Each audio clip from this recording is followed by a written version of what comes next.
ठीक है, तो यहाँ पर ध्यान दो। अब हम लोगों के नेक्स्ट जो चैप्टर हम लोग डिस्कस कर रहे हैं, मैंने आपको बताया गया था कि नेक्स्ट हम क्या डिस्कस करने वाले हैं।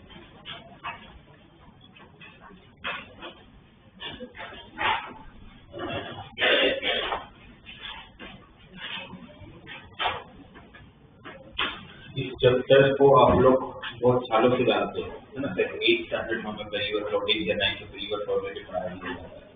क्या होता है प्रोबेबिलिटी? और इस प्रोबेबिलिटी को डिफाइन करो, क्या करोगे?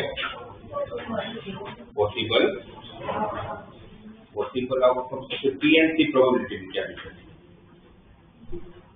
अगर आप प्रोबेबिलिटी को पॉसिबल आउटकम से बोलते हो तो फिर पीएनसी क्या होता है? कौन सा? Probability is not a possible outcome. Probability possible outcome नहीं होता है। प्रोबेबिलिटी पॉसिबल आउटकम्स होने के जो चांसेस होते हैं, जो फेवरेबल आउटकम होता है उसके होने के चांसेस कितने हैं, it is called probability. Possible chances तो परम्यूटेशन कॉम्बिनेशन होता है, it's not probability. The only difference between the PNC and probability में ये होता है कि पीएनसी के अंदर we have to just find out the our favourable outcome, मुझे क्या चाहिए बस वो उसके पॉसिबल चॉइसेस फाइंड कर लेता हूं, मेरा काम हो जाता है। प्रोबेबिलिटी में क्या होता है? प्रोबेबिलिटी में जैसे कि जरा सीधे प्रोबेबिलिटी समझते हो आप लोग। समझिए मेरे पास एक वर्ड है बनाना करके, और अगर मुझे दिया जाता है कि बनाना के सारे अल्फाबेट को अगर मैं रीअरेंज करता हूं और टोटल नंबर ऑफ वर्ड्स बनाता हूं तो टोटल कितने वर्ड्स बनेंगे? और ये भी पक्की बात है, अगर आप लोगों से जिनको पीएनसी नहीं है तो उनको प्रोबेबिलिटी नहीं है, क्योंकि पीएनसी ही पूरा प्रोबेबिलिटी सिर्फ एक स्टेप एक्स्ट्रा करना होता है, राइट? तो आपको पहले तो पीएनसी आने बोला था रिवाइज करके आना।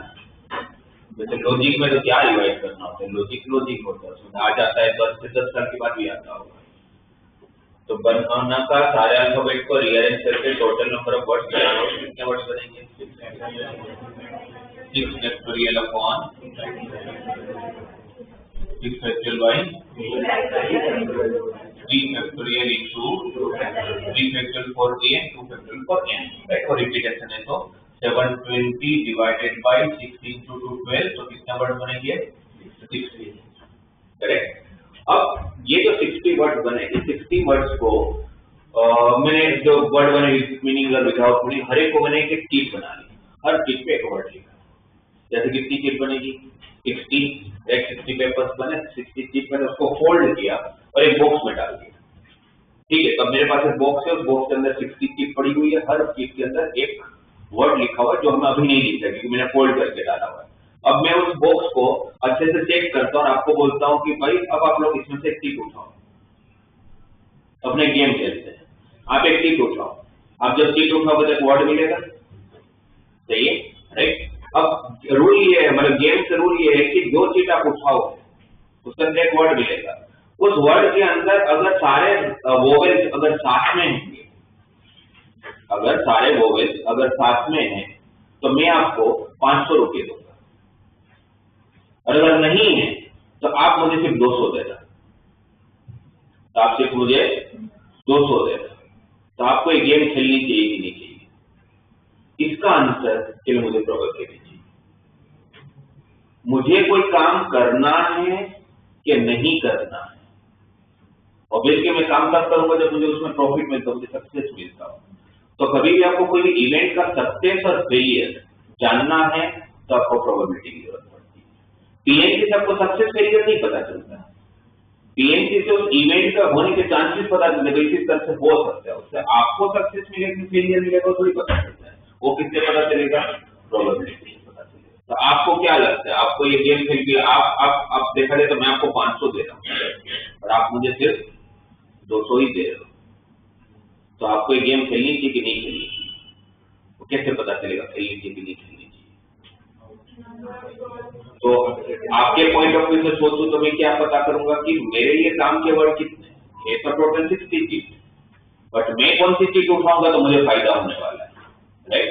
तो वो कौन सी चीज आपके लिए क्या फायदा कारक है, सक्सेस देने वाले आपको, जो सारे वोवेल साथ में होंगे, और सारे वोवेल साथ में होंगे तो कितने वर्ड। तो हम क्या करते थे ऐसे केस में, जो वोवेल जिनको साथ में रखना होता था उनका एक ग्रुप ले लेते थे।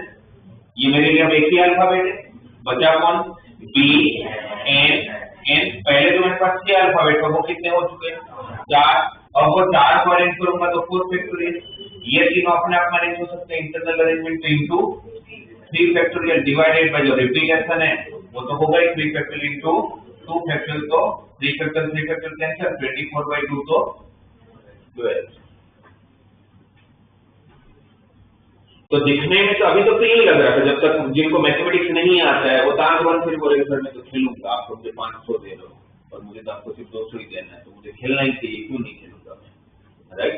बट जिनको मैथमेटिक्स समझ आता है वो सोचेगा कि भाई ये अगर मेरे को अगर 2.5 गुने पैसे ज्यादा दे रहा है, 200 के सामने 500 दे रहा है, तो सामने वाला बेवकूफ नहीं होगा, तो कुछ सोच समझ के ऐसा हो रहा होगा। तो वो देखेगा कि भाई ऐसा क्यों हो रहा है, तो वो देखेगा कि भाई टोटल 60 चीज है, मेरी काम की सिर्फ उसमें से 12 ही चीज है, तो इसका कि मुझे भी 12 में तो कोई मिलेगा तो ही फायदा है, तो सामने वाले को तो पास 48 चीज का ऑप्शन है, बाकी 48 में आपको क्या होने वाला है, फेलियर होने वाला है। तो आपके सक्सेस के चांसेस कितने परसेंटेज है, 60 में से 12 आएगा तो मुझे सक्सेस मिलेगा, और परसेंटेज काउंट करना है तो 100 में से कितना, ऐसे परसेंटेज तो काउंट होगा 100 × 12 डिवाइडेड बाय 60, तो कितना परसेंटेज चांस है आपके सक्सेस के, 20%, और मेरे कितने हैं 80%। तो आपको आपका जो ये जो रेशियो है हमारा सक्सेस बाय फेलियर का वो कितना है 1/4 का। तो आपको गेम कब खेलनी चाहिए, जब आपको जो मैं पैसे दे रहा हूँ और आप मुझे जो दे रहे हो उसका रेशियो किससे कंपेयर करोगे, आप 1/4 से कंपेयर करोगे, है ना। अभी मेरे आपके लिए सक्सेस होने के चांसेस कितने थे 20%, और मेरे पास कितने हैं 80%, तो वही रेशियो कितने का 1:4 का है। तो मैं तो आपको कितना दे रहा हूँ 500, और आप मुझे कितने दे रहे हो 200, तो वो रेशियो कितना है 2/5 का। मतलब आपके सामने मैं तो आपको सिर्फ 200 ही दे रहा हूँ, और सर आप मुझे 200 ही दे रहे हो, और मैं आपको कितना दे रहा हूँ 500, करेक्ट। आपको गेम कब खेलनी चाहिए थी, आपके हिसाब से आप तो मुझे 200 दे रहे हो, मैं आपको कितना देता तो आपको गेम खेलनी चाहिए, मिनिमम इतना तो आप देते तो मुझे गेम खेलता है 4 गुना, कितना गुना देना चाहिए तो मुझे 4 टाइम्स। तो मैं जब अगर आपके 200 के सामने अगर मैं आपको 800 देता ना, तो आपको चांस ले सकते थे। फिर भी ये तो जरूरी नहीं है कि भाई आप जीतोगे, वो तो कोई भी नहीं बोलते, वो तो रिजल्ट क्या है वो तो काम होने के बाद पता चलता है। हम एक्सपेक्टेशन की बात कर रहे हैं, भाई हमें काम करना चाहिए कि नहीं करना चाहिए, वो तो आप एक्सपेक्टेशन हो गया कि मैं ये काम करूंगा कि नहीं करूंगा, मेरी एक्सपेक्टेशन क्या है। रिजल्ट तो काम के बाद वैसे भी मिल जाता है। तो आपको पूछा जाए कि आपको ये गेम खेलनी चाहिए कि नहीं खेलनी चाहिए, तो आपका आंसर होना चाहिए नहीं खेलनी चाहिए। समझ आ रहा है, ये होता है प्रोबेबिलिटी। तो probability is not only outcome. और ये जो मैंने फाइंड किया, जब 20% आया मेरे पास, तो नॉर्मली ये आपका प्रोबेबिलिटी है, बट हम लोग फाइनल आंसर परसेंटेज में नहीं लिखते हैं नॉर्मली। तो परसेंटेज में नहीं लिखते तो फिर मुझे 100 भी मल्टीप्लाई करने की जरूरत नहीं, मुझे 100 मल्टीप्लाई करने की जरूरत नहीं। तो फिर इनडायरेक्टली क्या हो गया, probability of its ratio favourable outcome divide by total outcome. Into 100 करूंगा तो परसेंटेज मिल जाएगा, परसेंटेज में चाहिए तो इनटू 100 कर देना, नहीं चाहिए तो मत करना। और वो फेवरेबल आउटकम और टोटल आउटकम पता करने के लिए आपको किसकी जरूरत पड़ेगी, पीएनसी। सीधी सी बात है, जब पीएनसी नहीं आता तो रेशियो कैसे निकालना। फाइंड इनडायरेक्टली पूरा पीएनसी जो है वही प्रोबेबिलिटी है। बस पीएनसी में हम सिर्फ फेवरेबल आउटकम से मतलब रखते थे, प्रोबेबिलिटी के अंदर टोटल आउटकम भी निकालेंगे और दोनों का रेशियो बता देंगे। यही डिफरेंस होता है, और कोई डिफरेंस नहीं होता प्रोबेबिलिटी और पीएनसी में। हाँ सर, टर्मिनोलॉजी जो पीएनसी में नहीं होता, जो यहाँ पर होता टर्मिनोलॉजी में, बस आप लोगों को समझा देता हूँ। बाकी समझ आ गया करना क्या होता है पूरे में।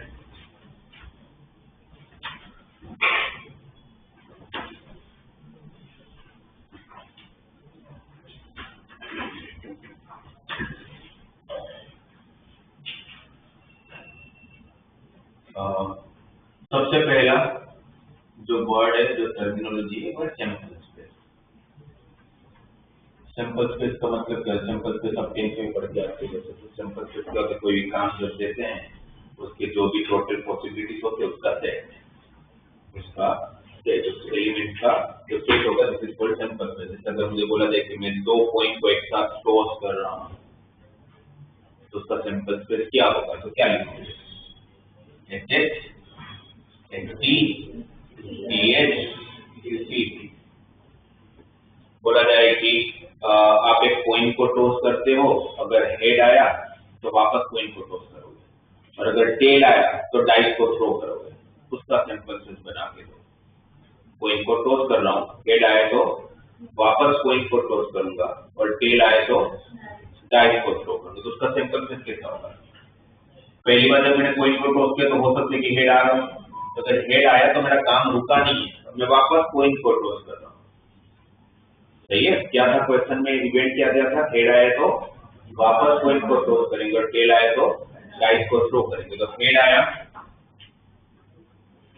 तो वापस कॉइन को टॉस करोगे, एच भी आ सकता है, टी भी। और देखिए ऐसा नहीं सक्सेसफुली करते रहना और रुक जाना है, वरना बोलते हैं कि सक्सेसफुली करते रहना है, फिर तो सैंपल से इनफाइनाइट तक जा सकता है। फिर तो ये 2 ही बार करना है। हेड आए तो एक बार कॉइन को टॉस करके छोड़ देना है, और टेल आए तो डाइस को थ्रो करना है। पहली बार हेड आएगा तो उसके साथ 2 पॉसिबिलिटी, एच भी हो सकता है, एच टी भी हो सकता है, पर पहली बार टी आए तो 6 पॉसिबिलिटी। कैसे? क्योंकि टेल आए तो क्या करने वाला हो? डाइस को थ्रो करो, तो T1 हो सकता है, T2 हो सकता है, T3 हो सकता है, T4 हो सकता है, T5 हो सकता है, और इसी को बोलते हैं सैंपल स्पेस। कोई पूछने वाला नहीं है आप लोगों को, पर हाँ सैंपल स्पेस कोई वर्ड आया तो मतलब क्या होता है बस बताओ, राइट? Certain event. अच्छा, प्रोबेबिलिटी की रेंज क्या होगी? 0 to 0 का मतलब क्या हुआ? Impossible event. और 1 का मतलब क्या हुआ? सर्टेन इवेंट, प्योर इवेंट के जो हो गए, है ना? डाइस को थ्रो करो, 1 to 6 में से कुछ भी आएगा मुझे चलेगा, तो कुछ तो आएगा, कुछ तो होने के चांसेस 1 है। 1 का मतलब 100% है, प्योर इवेंट है, राइट? उसके सामने इम्पॉसिबल इवेंट। डाइस को थ्रो करो, 7 आना चाहिए, आएगा ही नहीं। ऐसा इवेंट की जिसको होने के चांसेस है ही नहीं, जिसकी प्रोबेबिलिटी 0 है, तो उसको बोलेंगे इम्पॉसिबल इवेंट।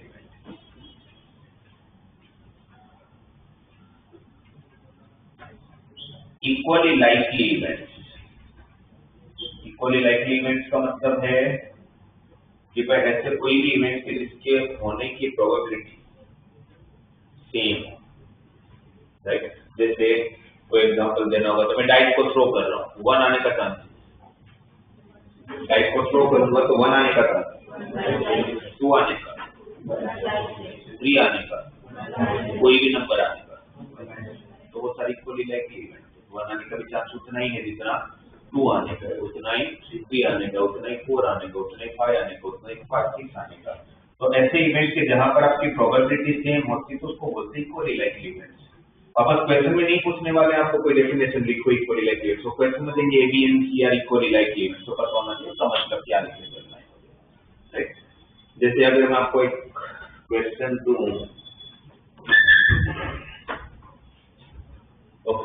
ऐसे दिया है कि मैं कॉइन को टॉस कर रहा हूँ, जो अभी सैंपल से देना उसी पे क्वेश्चन प्रिंटिंग करके दे देता हूँ आपको।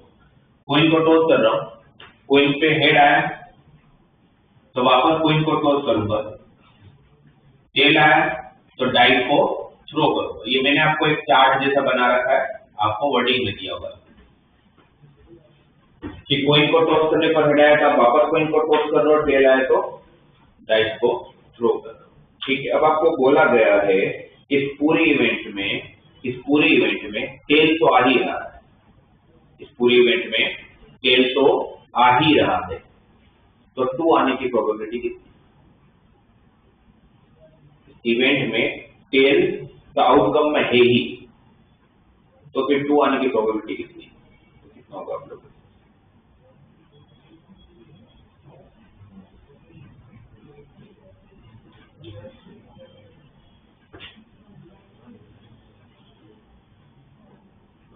और हमेशा प्रोबेबिलिटी में अभी जो लेवल है आपका उसके हिसाब से हमेशा सबसे पहले टोटल आउटकम ही फाइंड करने का, फेवरेबल आउटकम तक जाने का ही नहीं, क्योंकि टोटल आउटकम में दिमाग नहीं लगाना होता है, फेवरेबल में फिर भी थोड़ा सोचना होता है।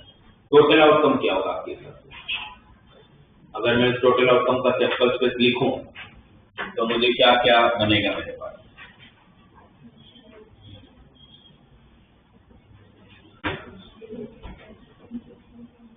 क्या क्या होगा?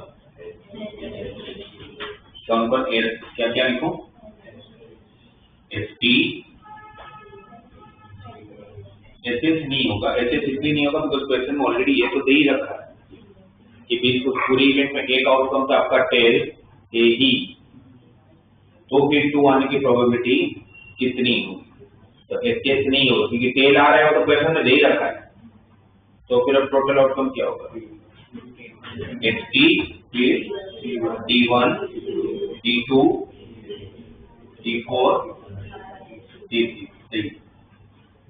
हाँ, अगर ये नहीं मेंशन होता कि भाई टेल तो आई है तो फिर मुझे एस भी लेना पड़ता, और अब दे ही रखा है तो फिर तो ये कंफर्म ही है कि भाई वो तो ही। अब फेवरेबल आउटकम में कौन आएगा? और पूछा किसकी प्रोबेबिलिटी है? 2 आने की प्रोबेबिलिटी कितनी हो? तो 2 डायरेक्टली तो नहीं आएगा, पहले टेल आएगा फिर डाइस को थ्रो किया होगा तो 2 आया होगा, तो फेवरेबल आउटकम में कौन आएगा इसमें से? ये फेवरेबल आउटकम तो टोटल आउटकम में से कोई ना कोई एक एलिमेंट होगा, 2 एलिमेंट होंगे, 3 एलिमेंट होंगे, इसमें कौन सा आएगा फेवरेबल में? कौन सा? 2 चाहिए तो T2 ही आएगा और थोड़ी ना कुछ आएगा। अगर मुझे प्रोबेबिलिटी 2 आने की फाइंड करनी है तो मेरा फेवरेबल आउटकम में से कौन आएगा? T2 ही आएगा, राइट? तो इसका आंसर कितना? 1/7 सही है, ऑप्शन में होगा ही, और आप सब लोग वही लिख के आओगे जो गलत आंसर है। मुझे पता था कि आप लोग ऐसा आंसर दोगे, इसलिए मैंने क्वेश्चन दिया है। इसका मुझे समझना था कि आपको प्रोबेबिलिटी कितना आता है, तो आप लोगों ने 9th में वेस्ट कर दिया अपना प्रोबेबिलिटी, समझे भी ना आ गया प्रोबेबिलिटी होता क्या है। आप लोगों ने पहले डेफिनेशन भी गलत बताया, मुझे पॉसिबल आउटकम नहीं होता पहले की प्रोबेबिलिटी, और अभी भी आप इसका आंसर भी गलत बता रहे हो, 1/7 नहीं है इसका आंसर।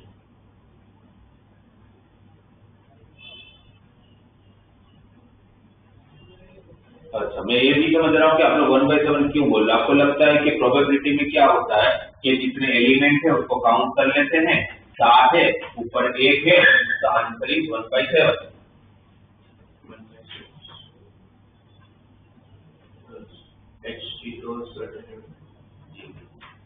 ऐसा नहीं होता प्रोबेबिलिटी, वापस समझो आप लोग प्रोबेबिलिटी क्या होता है। प्रोबेबिलिटी अगर आपको ऐसा लगता है कि मुझे सिर्फ सैंपल को काउंट कर लेना वो प्रोबेबिलिटी होता है, ऐसा थोड़ी है प्रोबेबिलिटी। प्रोबेबिलिटी जो होता किसी इवेंट के होने के चांसेस फाइंड कर लो, मतलब उसमें मुझे सक्सेस मिलेगा कि नहीं मिलेगा वो पता करने की ट्राई कर लो। तो आपका टोटल आउटकम में आप ये भी जरूर सोच रहे सर पर आज तो हम ऐसे ही करते थे और हमारे आंसर भी आते थे, टेस्ट में हमारे 100 में से 99 जैसे मार्क्स भी आए हैं, बट वहां पर तो लॉजिक की जरूरत पड़ती कहाँ थी। वहां तो आप लोग को लगता है कि भाई डाइस को थ्रो करता हूँ और अगर कोई पूछता है कि ऑड आने की प्रोबेबिलिटी क्या होगी तो हम 1 3 का ऊपर लेते थे, 1 2 3 4 5 6 नीचे ले लेते थे, और ये 3/6 तो आंसर 1/2 हो जाता था। सही है ना? ऐसे तो करते थे आप लोग, और ये एकदम सही, इसका आंसर 1/2 ही है। ये सही है पर ये गलत है। ये 1/2 कैसा है? अगर आपको ये तो लग रहा है कि 3/6 की वजह से 1/2 ऐसा, इसलिए 1/2 नहीं आया, उसका आंसर 1/2 से ही बोलो, 3/6 की वजह से 1/2 नहीं है। 1/2 कैसा है समझा रहा हूँ। ये सैंपल सेट बना आपका, आप प्रोबेबिलिटी पता कर रहे हो ना, तो प्रोबेबिलिटी पता कर रहे हो तो आप ये देख लोगे ना कि 1 होने की प्रोबेबिलिटी है कितनी, कि अगर मैं डाइस को थ्रो करता हूं तो 1 आने की प्रोबेबिलिटी कितनी है? 1/6। 1 आने की प्रोबेबिलिटी कितनी है? 1/6। 2 आने की 1 भी आ सकता है और 2 भी आ सकता है, और होगा तो बीच में इंटू होता है या मल्टीप्लाई होता है? मेरा एक इवेंट खत्म हो जाता है, एक नया इवेंट चालू होता है, तो बीच में प्लस या मल्टीप्लाई?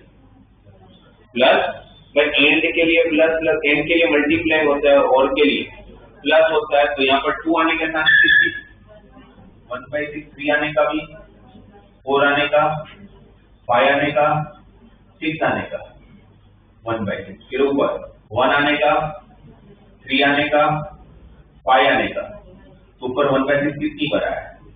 3 बार, नीचे 1/6 कितनी बड़ा है? 6 बार, तो ये 1/6 और 1/6 सेम होने की वजह से कैंसिल हो गया था, इसलिए वो बचा 3/6 था, इसलिए आपका आंसर मैच हो गया। वो इसलिए नहीं कि वो सैंपल स्पेस को काउंट कर लिया तो 3/6 आया इसलिए वो 1/2 हो गया। आप प्रोबेबिलिटी फाइंड करो, एलिमेंट को काउंट थोड़ी ना कर रहे हैं हम लोग। तो वापस यहाँ पर आपके पास टोटल आउटकम में एसटी आ सकता है। एसटी आने की प्रोबेबिलिटी 1/4। मैंने पहली बार कोइन को टॉस किया तो हेड आने की प्रोबेबिलिटी 1/2। तो काम थोड़ी ना खत्म हुआ, फिर वापस भी तो कोइन को टॉस कर रहा हूँ, और जब कोइन को टॉस करो तो क्या है टेल, तो टेल आने की भी 1/2। एक दोनों का मल्टीप्लाई हो गया या एडिशन हो गया? मल्टीप्लाई होगा क्योंकि इवेंट खत्म नहीं हुआ था। तो 1/2 into 1/2 1/4। फिर यहाँ पर आए टेल आने का 1/2। फिर अपने डाइस को थ्रो किया, डाइस पे 1 आने का 1/2 into 1/6 1/12। T2 आने का 1/2 into 1/6, तो 1/12 वापस 1/2 into 1/6 1/12 से 1/12 कितनी बार होने वाला है? एक बार, दो बार, 3 time, 4 time, 5 time and into 6 कर लेता हूं। ये समझ आया? ये 1/4 कैसा है? हेड आने का 1/2, टेल आने का भी 1/2, 1/2 into 1/2 1/4, 1/2 into 1/6 1/12 कितनी बार हुआ? 6 टाइम। अब ऊपर आ जाते हैं T2, T का 1/2, 2 का 1/6, तो उसका कितना हुआ? 1/12। तो ऊपर 1/12 है, नीचे 9/12 एक तरह से देखोगे तो है ना। अगर एल्सियम 12 रखता हूँ तो 3 + 6 9/12 का 12 कैंसल, आंसर इज 1/9 जो करेक्ट आंसर।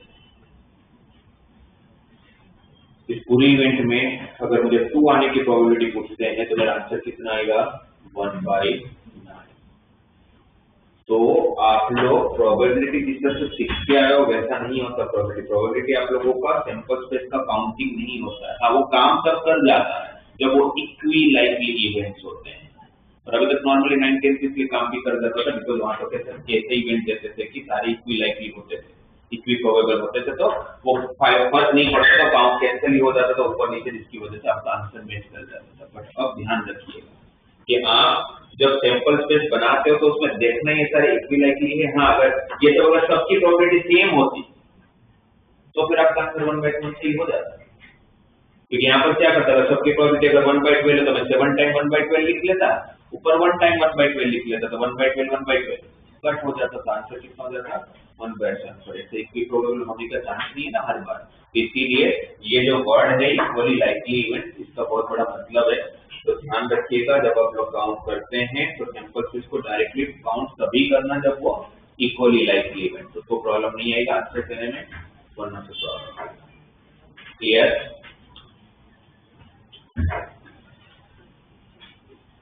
फिर इक्वली लाइकली इवेंट के बाद mutually exclusive events.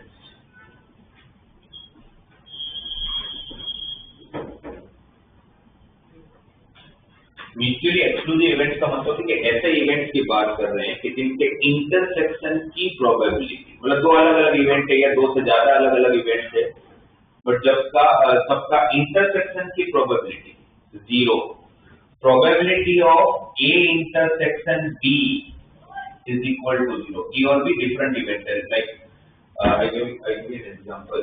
Suppose I'm throwing a dice and there are two events. First event is maybe your outcome is odd, and second event is maybe your outcome is even. So outcome odd होगा उसकी probability 1/2। यहाँ पर 1/2 कैसा है? 3/6 है, और 3/6 match क्यों कर दिया? बिकॉज सारे के सारे इक्वली लाइकली है ना। और इवन आने की भी 1/2। अब दोनों का कॉमन ऑड इंटरसेक्शन इवन। मैं डाइस को थ्रो कर रहा हूं, मुझे कैसा नंबर चाहिए जो ऑड भी होगा एंड इवन भी होगा। ऐसा कौन सा नंबर होता है जिसको आप ऑड भी बोल सकते हो, इवन भी बोल सकते हो? ऐसा कोई नंबर इस दुनिया में 1 to 6 में से एक नंबर ऐसा बता दो जो ऑड भी और इवन भी। होता है कोई? नहीं होता। इसका कि दोनों का इंटरसेक्शन 0 है। अगर फेवरेबल आउटकम में कोई एलिमेंट ही नहीं है तो आंसर कितना हो गया? तो ये जो दोनों इवेंट है, this events are called mutually exclusive. Again कोई आपको नहीं पूछने वाला म्यूचुअली एक्सक्लूसिव इवेंट्स की डेफिनेशन लिखो, वो क्वेश्चन के बीच में दे दिया होगा A B and C are mutually exclusive events. इसका मतलब क्या हुआ? A B and C are mutually exclusive events, तो probability of A intersection B intersection C equal to 0 दिया हुआ। ऐसा कब पॉसिबल होगा? ऐसा कब पॉसिबल होगा? अगर सेट थ्योरी के हिसाब से देखो तो A intersection B null set होना चाहिए जब पी और बी के बीच में कुछ भी कॉमन ना हो। जैसे यहाँ कुछ भी कॉमन है क्योंकि ऑड में कौन कौन आएगा? 1 3 5, इवन में कौन कौन आएगा? 2 4 6, तो दोनों में कॉमन कौन? कोई भी नहीं। ठीक है। और अगर वेन डायग्राम में समझे, सेट थ्योरी को समझ तो वेन डायग्राम से ऐसे दो इवेंट कि जिसके बीच में कुछ भी कॉमन ना हो, जो डिसजॉइंट सेट हो, इसको कौन से सेट बोलते हैं?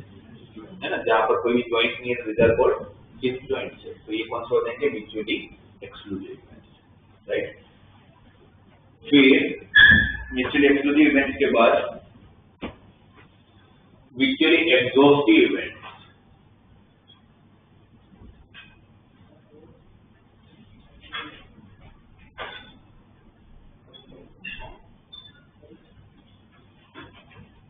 देखो म्यूचुअली एक्सक्लूसिव इवेंट्स में क्या होता है कि आपका 2 या 2 से ज्यादा इवेंट्स दिया हो और जिनकी होने की प्रोबेबिलिटी ए की होने की और बी की होने की और दोनों की। यूनियन का मतलब क्या होता है? सेट थ्योरी में आता है यूनियन मतलब और, वैसे तो यूनियन मतलब और का मतलब क्या होगा? ए होगा तो भी ठीक है, बी होगा तो भी ठीक है, दोनों होंगे तो भी ठीक है। इंटरसेक्शन का मतलब क्या होता है? एंड दोनों ही साइमल्टेनियसली होने चाहिए, राइट। तो अगर आपका probability of A union B मिलकर अगर 1 हो जाता हो तो उसको बोलेंगे म्यूचुअली एक्सक्लूसिव इवेंट। इसका मतलब क्या हुआ कि एटलीस्ट किसी एक को तो होना पड़ेगा, एटलीस्ट किसी एक को तो होना पड़ेगा। मैंने वो जो वेन डायग्राम बनाया, क्या उसका म्यूचुअली एक्सक्लूसिव इवेंट बोल सकते हो? ये जो मैंने डायग्राम बनाया है म्यूचुअली एक्सक्लूसिव तो है, इन दोनों के बीच में कुछ भी कॉमन नहीं, पर क्या मैं इसको म्यूचुअली एक्सक्लूसिव बोल सकता हूँ? इस एग्जांपल इतना सोचना पड़ता है, हम लोग समझ नहीं है ध्यान से। क्या बोला है? Probability of A union B equal to 1 का मतलब क्या हुआ कि भाई ए होगा तो भी चलेगा, बी होगा तो भी चलेगा, दोनों होंगे तो भी चलेगा, बट दोनों में से कोई एक भी नहीं होगा तो नहीं चलेगा। कुछ ना कुछ तो एटलीस्ट किसी एक को तो होना ही पड़ेगा। और ये जो डायग्राम बने उसके अंदर आप देखो तो क्या कहते हैं? ए होगा तो ठीक है, और ये कोई यूनिवर्सल है, u मिलके कितना 1, प्रोबेबिलिटी केस तो u मतलब कितना कि 1 तक पहुंचने के लिए कितनी चीजें? a भी है, b भी है, और ये बाहर वाला पार्ट का मतलब क्या है कि ऐसे ही थोड़े एलिमेंट है जो ना a में है ना, तो उनको भी इंक्लूड कर तो तब जाकर क्या बनता है? 1 बनता है। और यहाँ का मतलब क्या हुआ कि आपके पास अगर ये यूनिवर्सल है और टोटल आउटकम 1 है, तो इस 1 के अंदर ये a और ये बी ये पूरा मिलके हो जाना चाहिए, बाहर वाला कोई पार्ट होना ही नहीं चाहिए। मतलब ये ऐसा मान लो कि अभी डायग्राम में तो नहीं बता सकते, बट ऐसा कुछ बाहर कुछ नहीं है ना, यही दोनों मिलके टोटल कितना हो जा रहा है? 1 हो जा रहा है। मतलब probability of A union B की फॉर्मूला क्या होती है? P of A plus P of B. जैसे number of element in element की मिलता होता है, ए के सारे एलिमेंट, बी के सारे एलिमेंट और माइनस ए इंटरसेक्शन बी। क्यों माइनस कर सकते? क्योंकि उसको आपको आपने कितनी बार काउंट कर लिया? 2 बार। तो एक बार आपको हटा, अगर इसका ही टोटल मिलके 1 हो जाता, मतलब टोटल आउटकम बन जाता, तो मेरा आंसर क्या हो जाएगा? मतलब इस इवेंट को क्या बोला जाएगा? Mutually exclusive event. और एक एग्जांपल देता हूं आपको। जैसे आप लोग जो भी स्कूल में उसमें एक फॉरेन लैंग्वेज इंट्रोड्यूस किया जाता है, एक नहीं 2 फॉरेन लैंग्वेज इंट्रोड्यूस किया जाता है कि आप अपने 11th साइंस में जर्मन लैंग्वेज को सिलेक्ट कर सकते हो और फ्रेंच को सिलेक्ट कर सकते हो, राइट। ये दो लैंग्वेज आपको ऑफर किया जाता है कि अगर आपको सीखना है, आपको अब्रॉड जाने की इच्छा है, तो आपके पास ये ऑप्शन है कि हम अपने स्कूल में जर्मन लैंग्वेज भी सिखाएंगे और फ्रेंच लैंग्वेज भी सिखाएंगे। तो क्लास में आके अनाउंसमेंट हो जाता है कि कल आप आके अपना प्रीफर्ड लैंग्वेज लिखवा लीजिएगा, तो जिसके हिसाब से हमें आगे का प्रोसीजर समझ आए। तो थोड़े बच्चे जाएंगे जो जर्मन लैंग्वेज लिखवाएंगे, ठीक है, और थोड़े ऐसे भी जाएंगे जो फ्रेंच लिखवाएंगे, थोड़े ऐसे भी तो होंगे जो बोलेंगे सर मुझे दोनों सीखना है ना, मुझे जर्मन भी सीखना है और मुझे फ्रेंच भी सीखना है।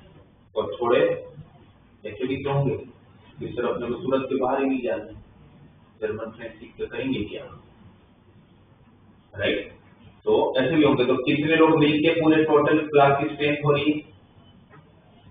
जर्मन सीखने वाले, फ्रेंच सीखने वाले, दोनों सीखने वाले और कुछ भी नहीं सीखने वाले, राइट। तो ये इसका मतलब ये हुआ कि अगर मेरे पास टोटल स्ट्रेंथ अगर जो भी 100 स्टूडेंट्स की है, तो जर्मन वाले भी होंगे,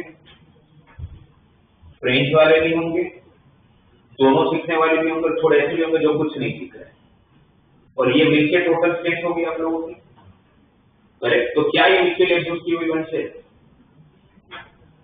क्या ये जो इवेंट मैंने बताया कि थोड़े बच्चों को मैं सिलेक्ट करता हूँ, जर्मन सीख रहे, थोड़े फ्रेंच सीख रहे, थोड़े दोनों सीख रहे, थोड़े कुछ भी नहीं सीख रहे, तो क्या ये पूरा मिलके जो बनता है, क्या ये म्यूचुअल एग्जॉस्टिव इवेंट है या नहीं? इसको म्यूचुअल एग्जॉस्टिव इवेंट बोलेंगे अपने? तो नहीं बोलेंगे। क्यों म्यूचुअल एग्जॉस्टिव इवेंट नहीं बोलेंगे? अब मैं दूसरा एग्जांपल देता हूं, आपको समझ आएगा। आप जब 10th के 11th पास हो तो आपको, अगर आप बोलते हो कि मुझे साइंस लेना है, ठीक है, तो आप जब स्कूल में जाते हो तो आपको सबसे पहला क्वेश्चन क्या होता है? कौन सा ग्रुप लेना है? मैथ ग्रुप लेना है कि बायो ग्रुप लेना है? तो थोड़े क्लास में बच्चे होंगे जो बोलेंगे सर मुझे मैथ ग्रुप लेना है, थोड़े ऐसे होंगे जो बायो ग्रुप लेना है, थोड़े ऐसे भी हो सकते हैं, है ना, ऐसे भी एक्सेप्शनल केस होते हैं कि जो बोलते हैं कि सर मुझे बायो और मैथ्स दोनों ही लेना है क्योंकि सर मुझे कल उठ के बायोटेक्नोलॉजी में ही अपना फ्यूचर बनाना है या मुझे रिसर्च फील्ड में ही जाना है, तो जहाँ पर चारों सब्जेक्ट की डिमांड होती है। तो फिर उस केस में वो बोलेगा सर मुझे दोनों लेना है, तो ठीक है। ऐसा कोई बच्चा होगा पूरे क्लास में जो बोलेगा कि सर मुझे साइंस तो लेना है। चाहते तो हर बच्चा ऐसा है कि सर मुझे साइंस लेना है पर मुझे मैथ्स भी नहीं करना है पर मुझे बायो भी नहीं करना है, मुझे सिर्फ फिजिक्स केमिस्ट्री लेना है और फिर भी साइंस लेना है, ऐसा पॉसिबल है? तो वो म्यूचुअल एग्जॉस्टिव का एग्जांपल हुआ, क्योंकि आपके पास ऐसा कोई एक्स्ट्रा एलिमेंट है ही नहीं कि जो ये मैथ वाले हैं, ये बायो वाले हैं, ये मैथ वाले हैं, ये बायो वाले हैं, राइट, ये दोनों वाले हैं, ये बाहर कोई नहीं है। क्योंकि ऐसा कोई बच्चा थोड़ी होगा क्लास में जिसने मैथ भी नहीं लिया, बायो भी नहीं लिया, फिर भी साइंस लेके बैठा है, ऐसा पॉसिबल नहीं है। एटलीस्ट कोई एक तो आपको करना ही पड़ेगा, दोनों ना पर ऐसा कोई आउटकम होगा ही नहीं, तो उसको बोलेंगे म्यूचुअल एग्जॉस्टिव, उसको बोलेंगे म्यूचुअल एग्जॉस्टिव। जब आपको 2 या 3 काम दिया जाता है और आपको बोलते कि 3 में से आपको जो काम करना है करो, आप तीनों में से कोई एक करोगे तो चलेगा, 2 करोगे तो चलेगा, तीनों करोगे तो चलेगा, बट आपके पास ये ऑप्शन नहीं होने वाला है कि कुछ भी ना करो, क्लियर? तो उसको बोलेंगे म्यूचुअली एग्जॉस्टिव, कुछ ना कुछ तो करना पड़ेगा भाई, ओके। तो आप डेफिनेशन कोई नहीं पूछेगा, क्वेश्चन के बीच में आएगा, तो तब अगर मतलब नहीं पता होगा तो क्वेश्चन नहीं बना पाएंगे। इसलिए म्यूचुअली एक्सक्लूसिव इंटरसेक्शन 0 मींस इसका इंटरसेक्शन में कोई भी एलिमेंट नहीं होगा, यहाँ पर एटलीस्ट कोई एक तो करना पड़ता होगा।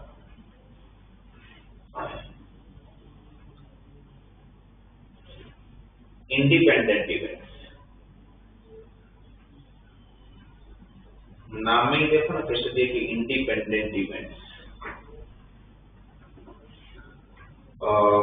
कौन से इवेंट्स ऐसे होते हैं जिसको इंडिपेंडेंट इवेंट, नाम से जैसे पता चल रहा है कि भाई ए और बी दो इवेंट है, ए बी पे डिपेंड ना कर तो बी ए पे डिपेंड कर। जब मैं ए करूँ तो उसका बी से कोई लेना देना ना हो, बी करूँ तो उसका ए से कोई लेना देना ना, राइट। एज एन एग्जांपल अगर हम बात करें, सपोज मेरे क्लास में 3 स्टूडेंट है, ए बी एंड सी। मेरे स्टूडेंट है तो मुझे पता है कि सबका पोटेंशियल कितना है, कौन कितना होमवर्क करता है, कौन कितना मेहनत करता है, तो मुझे पता है कि इनमें कितनी पोटेंशियलिटी है। मैं क्लास में आता हूँ, तीनों को अलग अलग कोने में बिठाता हूँ और एक क्वेश्चन करने के लिए देता हूँ। सेम क्वेश्चन देता हूँ, 10 मिनट का टाइम लेता हूँ, बोलता हूँ कि सेम क्वेश्चन है, 10 मिनट का टाइम है, राइट। क्वेश्चन देने से पहले ही मुझे ये पता था जब मैं क्वेश्चन दे रहा था कि मैं जो क्वेश्चन दे रहा हूँ वो कैसे बनेगा। अभी तक का परफॉर्मेंस जो भी आज तक किया उसने इतने टाइम में, उस परफॉर्मेंस के हिसाब से वो बंदा, उस स्टूडेंट मेरा क्वेश्चन बना लेगा, उसके चांसेस 1/2 है। 1/2 मतलब 50% चांसेस, 100% बन जाएगा। ये मैं किसके बेस पर बोल रहा हूँ? अभी तक का जो उसका परफॉर्मेंस रहा है पूरे टाइम का, राइट। बी को जब मैं क्वेश्चन दे रहा हूँ तो मैं मुझे पता है कि उसके क्वेश्चन बनेगा, अभी तक का उसका जो पूरा जर्नी रहा उसके हिसाब से कि उसके 33.33% चांस है कि उससे क्वेश्चन बनेगा, 1/30 प्रोबेबिलिटी उससे क्वेश्चन बनेगा। सी तो क्वेश्चन बनने के चांस 25% है। ये कब का मैं सोच रहा हूँ? क्वेश्चन देने से पहले। क्वेश्चन देने के बाद तो पता ही होगा ना कि आंसर शीट जब आएगी तो किससे बना और किससे नहीं बना। प्रोबेबिलिटी कभी भी इवेंट होने के बाद की नहीं होती, प्रोबेबिलिटी हमेशा इवेंट होने के पहले की होती है, राइट। तो ये मैंने क्वेश्चन देने के पहले मैंने सोच लिया कि ऐसा ऐसा होगा, फिर मैंने सबको क्वेश्चन दिया, 10 मिनट का टाइम लिया, 10 मिनट के टाइम के बाद उनसे मैंने वापस आंसर शीट ले ली, ठीक है, जिसमें उन्होंने लिखा था पेपर ले लिया। अब मैंने पेपर चेक नहीं किया, उसके पहले अगर कोई बाहर से कोई पांचवा बंदा आता है, मेरे को 3 स्टूडेंट को छोड़कर पांचवा बंदा आता है कि सर एक चीज बताओ, आपने मुझे पेपर चेक नहीं किया, अगर आप अभी मैं अगर आपसे पूछता हूँ कि तीनों में से किसी एक से ही क्वेश्चन बना होगा, उसकी प्रोबेबिलिटी कितनी, सबका आंसर कितना होगा? एग्जैक्टली किसी एक से ही क्वेश्चन बनना चाहिए। Probability of exactly one of them can solve the question। तो क्या होगा आपके साथ? और ये मैं आप लोगों को उस लेवल के क्वेश्चन पूछ रहा हूँ अभी तक, तो जो आप लोगों को 9th या 10th के बच्चों को आना चाहिए।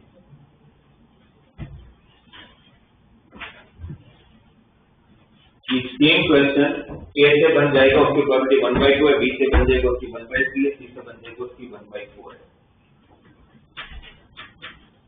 और मेरे हाथ में आंसर शीट आ गया, पर अभी तक मैंने चेक नहीं किया। उसके पहले अगर मुझे पता करना है कि उस तीनों में से किसी एक ने ही बनाया होगा, find the probability that exactly one of them can solve the question. कितना होगा?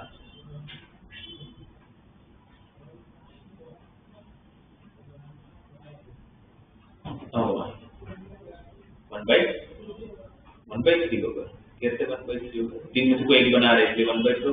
ऐसा तब होता है जब तीनों की पोटेंशियल सेम होती है।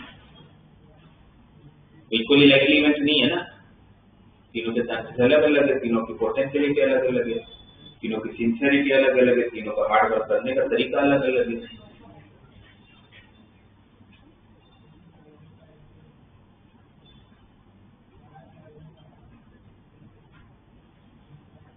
ये तीनों में से कोई इतना सिंपल से तीनों में से कोई एक क्वेश्चन करेगा, उसकी प्रोबेबिलिटी कितनी?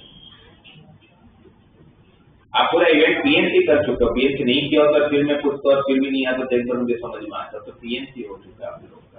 पीएनसी में आप क्या करते हो? कोई भी इवेंट जब स्टार्ट करते हो तो स्टार्ट करके जब तक खत्म नहीं हो जाता सब कुछ देखते हो आप लोग, यहाँ पे वही करते हैं। आप मेरी जगह पर होते, आपके हाथ में 3 आंसर है, 3 आंसर ठीक है, और आपको उसमें से प्रोबेबिलिटी डिफाइन करने की exactly one of them can solve the problem. आप क्या करते हैं? अच्छा मुझे मैथमेटिक्स छोड़ो, मैथ छोड़ो, आप लॉजिक बताओ, क्या क्या पॉसिबिलिटीज बन सकती है? किस तरह से ऐसा हो सकता है कि किसी एक नहीं किया? मैथ हम उसके अंदर डाल देंगे, यस, क्या क्या बताओ मुझे, क्या हो सकता है? खाली ठीक है, सिर्फ ए नहीं किया, और सिर्फ ए नहीं किया तो काम खत्म हो गया। बी और सी ने नहीं किया, थोड़ी कि ए ने कर लिया तो काम खत्म हो गया। मैंने पहले आंसर शीट मेरे पास एक ए को मैंने देखा, ए से हो गया, उसमें मैं बी और सी चेक ही नहीं करूंगा, वो भी तो चेक करना पड़ेगा मुझे, और उससे नहीं होना चाहिए। ए से हुआ तो बी और सी से नहीं होना चाहिए, तो ए का हुआ, बी का नहीं हुआ, सी का भी नहीं हुआ। डेट कर रहा हूँ तो उसका उल्टा ले रहा हूँ, फेलियर ले रहा हूँ, ये पॉसिबिलिटी हो सकती है। दूसरा, बी से जब हुआ तो ए से नहीं होगा, बी से भी नहीं होगा। तीसरा सी से हुआ, ए से नहीं होना चाहिए और बी से नहीं होना चाहिए। अब ये जो मैंने तीनों लिखा A B dash C dash, इसके बीच में मल्टीप्लाई होगा या एडिशन होगा? मल्टीप्लाई होगा, क्योंकि मेरा इवेंट कब खत्म होगा? जब मैं तीनों के तीनों चेक कर लूंगा, राइट। इनके बीच में क्या होगा? एडिशन भी ऐसा हो सकता है और ऐसा भी हो सकता है और ऐसा भी हो सकता है, करेक्ट। अब एक ही होने की प्रॉपर्टी, ऐसे क्वेश्चन बनने को उसकी प्रॉपर्टी कितनी थी? 1/2। बी से होने की कितनी थी? अच्छा, बी से क्वेश्चन बनने की 1/3 तो नहीं बनने की 2/3, 1 माइनस 1/3 तो 2/3। सी से बनने की 1/4 है तो नहीं बनने की 3/4 प्लस बी से बनने की 1/3, ए से बनने की 1/2 तो नहीं बनने की भी, सी से नहीं बनने की 3/4, फिर अगेन सी से बनने की 1/4, ए से नहीं बनने की 1/2, बी से नहीं बनने की 2/3। नीचे 4 से 22 24 है और ऊपर 3 2 6 + 3 9 9 + 2। तो किसी एक से ही क्वेश्चन बनेगा, उसकी प्रॉपर्टी कितनी है? 11/24। लेकिन होता exactly 2 of them can solve the problem. तो कैसे लिखते? ए बी बनता तो A B C dash plus A B C dash plus A C B dash plus B C dash, और तीनों को ऐड कर लेगा, करेक्ट। ऐसा आ जाता कि find the probability that problem can be solved. Find the probability that problem can be solved, उसका क्या होता है? प्रॉब्लम कैन बी सॉल्व्ड का मतलब क्या है? मेरे हाथ में सॉल्यूशन आ जाना चाहिए, है ना। प्रॉब्लम कैन बी सॉल्व्ड, तो प्रॉब्लम कब सॉल्व बोला जाता है? जब मेरे हाथ में सॉल्यूशन होगा। तो इसका आंसर कितना होगा?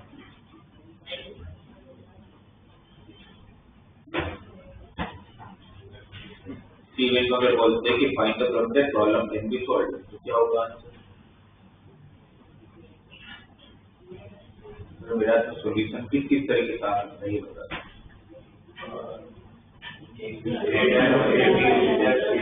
मेरे को एक कर लेगा तो भी मेरा सॉल्यूशन आ जाएगा, दो करेंगे तो भी सॉल्यूशन आ जाएगा, और तीनों करेंगे तो फिर मेरा सॉल्यूशन तो नहीं। इसका मतलब क्या होगा? जो आपने अभी बोला मुझे, एक करेगा तो भी आ जाएगा, दो करेगा तो भी आ जाएगा, तीन करेगा तो भी आ जाएगा, इसका मतलब क्या होगा? At least one of them can solve the problem.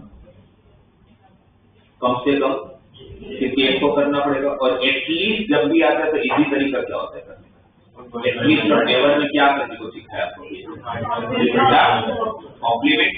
तो at least one of them can solve the problem का उल्टा क्या होगा? No one of them can solve the problem. पर कम से कम किसी एक को प्रॉब्लम सोल्व करना पड़ेगा, उसका उल्टा क्या होगा? कोई भी सोल्व नहीं कर पा रहा है, कोई भी सोल्व नहीं कर पा रहा है, तो मतलब क्या होगा? A dash B dash C dash. इस केस में बस मेरे हाथ में सॉल्यूशन नहीं है, ना ए कर पाया, ना बी कर पाया, ना सी कर पाया। पर ये तो वो मिला जो आपको नहीं चाहिए, ये तो उल्टा लिया, तो टोटल में माइनस। यहाँ का टोटल कितना? 1, तो 1 इसको माइनस। प्रोबेबिलिटी का टोटल कितना होता है? 100% 1, तो 1 minus A dash is 1/2, B dash is 2/3, C dash is 3/4। ये 2 2 कैंसिल, 3 3 कैंसिल, 1 माइनस 1/4, 3/4। ठीक है, राइट। अब ये इवेंट कैसा आप लोग की तरफ से डिपेंडेंट है कि इंडिपेंडेंट? ये जो पूरा इवेंट हुआ, ए को मैंने क्वेश्चन दिया, सेम चीज मैंने बी को भी दिया था, सेम चीज मैंने सी को भी दिया था, पर क्या और डिपेंडेंसी थी वहां पर कि ए से क्वेश्चन ए से बनेगा कि नहीं बनेगा? क्या वो बी और सी पे डिपेंड कर रहा है? नहीं कर रहा, क्योंकि अलग अलग कोने में बैठे तो कॉपी नहीं हो रही है ना। आइडियल सिचुएशन मान के चलने की कॉपी नहीं हो रही है, तो फिर ए से क्वेश्चन बनेगा कि नहीं बनेगा उसका बी और सी से क्या लेना है? एम पे बी से बनेगा कि नहीं बनेगा उसका ए सी से कोई लेना नहीं, जब सी से बनेगा कि नहीं बनेगा उसका ए बी से कोई लेना। जब इंडिपेंडेंट होगा तो हर इवेंट को, मतलब हर पर्सन को या जो भी तेरे का ऑब्जेक्ट, उनको सबको काउंट करना पड़ेगा। अब मैं इसका दूसरा एग्जांपल देता हूँ। सपोज अब क्वेश्चन छोड़ो, अब ऐसा होता है कि 100 मीटर की रेस चल रही है, उसमें तीनों स्टूडेंट और मैं उनका मेंटर, मैंने उनको ट्रेन किया और तीनों को मैंने उस रेस में भेजा, तो तीन के साथ और भी पार्टिसिपेट, बट मैंने उनको ट्रेन किया है, तो मैं इन तीनों पे अगर दाव लगाता हूँ तो मैंने मेरे ट्रेनिंग के हिसाब से भाई ए वो 100 मीटर की रेस जीतेगा, उसके चांसेस 1/50% चांसेस, बी और ए जीतेगा उसके चांसेस 1/3 और सी और ए जीतेगा उसके चांसेस 25%, राइट। अब कोई आगे पूछता है कि आपके तीनों जो आपने जिनको तीनों को ट्रेनिंग दिया, तो तीनों में से कोई एक जीतेगा, उसकी प्रोबेबिलिटी तो क्या बोलेगा?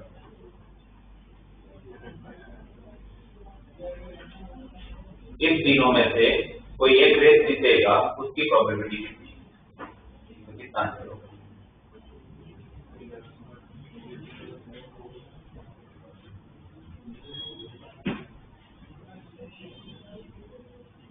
तीनों में से कोई एक रेस जीतेगा ए बी और सी में से, उसकी प्रोबेबिलिटी कितनी होगी?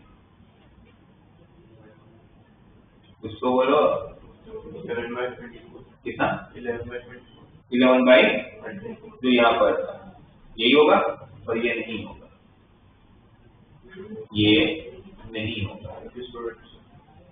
मैं बाकी स्टूडेंट को वो चलो मान वो तो अपने को बताएंगे, तो उसको कंसीडर नहीं करने, सिवाय मुझे इन्फॉर्मेशन नहीं तो उसको कंसीडर करने की जरूरत नहीं। वो इसलिए ये नहीं होगा बिकॉज आप मुझे बताओ ए रेस कब जीतेगा? बी और सी से बात भागेगा तब तो जीतेगा, या बी और सी हारेंगे तब तो जीतेगा। तो डिपेंडेंसी की इंडिपेंडेंसी, डिपेंडेंसी, तो ए की रेस जीतने की प्रोबेबिलिटी का 1/2 डिसाइड कब होगा? जब बी और सी हार गए हैं, तो इसी के अंदर बी और सी हार गए इंक्लूड है, बिकॉज वो डिपेंडेंसी है, उसके लिए बी और सी को अलग से हराना नहीं पड़ता होगा। ए की जीतने के चांसेस अगर 1/2 है, तो ए जीता ही तब होगा जब बी और सी हार चुके होंगे। तो यहाँ पर अगर कोई मुझे पूछता कि एबीसी में से कोई एक रेस जीतेगा, उसकी प्रोबेबिलिटी कितनी होगी, तो मैं बोलता 1/2 प्लस 1/3 प्लस 1/4, फिर मुझे बीडे सीधे काउंट करने की जरूरत नहीं होती, क्योंकि वो तो डिपेंडेंट क्या होता है, डिसाइड तब है जब बी और सी हारे।